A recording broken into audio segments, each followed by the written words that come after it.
Hello' everyone, আমি ওলালোঁ লিকাবালিলৈ বুলি। কিন্তু লিকাবালিৰ ক'ত যাম তাৰ কোনো ঘৰত আমি ভাবি ওলোৱা নাছিলোঁ। আৰু গাড়ীতে গৈ থাকোঁতে ভাবিলোঁ যে লিকাবালিত থকা আকাশীগংগালৈকে যাওঁ, কাৰণ তালৈ আমি কোনোদিন যোৱা নাছিলোঁ।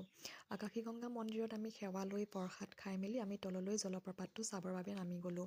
তললৈ নামি যাওঁতে 850 মান হ'ব ষ্টেপছ। আমি তললৈ গ'লোঁ। যাওঁতে খুব ইজিকৈ আৰু ভালকৈ মানে ফূৰ্তিকৈ গ'লোঁ। আৰু তাতে গৈ আমি ফটো চটো উঠালোঁ।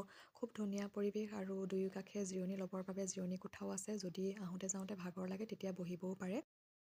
আৰু লগতে এটা পানী বটল লৈ যোৱাটো খুব জৰুৰী দেই, কাৰণ উঠা নমা কৰোঁতে খুব পানী খাব পিয়াহ লাগে। আৰু খুব ধুনীয়া পৰিৱেশ, তাতে আমি ফটো চটো উঠালোঁ। লাষ্টত মই ইয়াত তোলা ফটো কিছুমান এড কৰি দিছোঁ, চাবচোন দেই। আৰু ঘূৰি আহি আমি ওচৰতে থকা এখন ৰিজৰ্টত লাঞ্চটো কৰিলোঁ।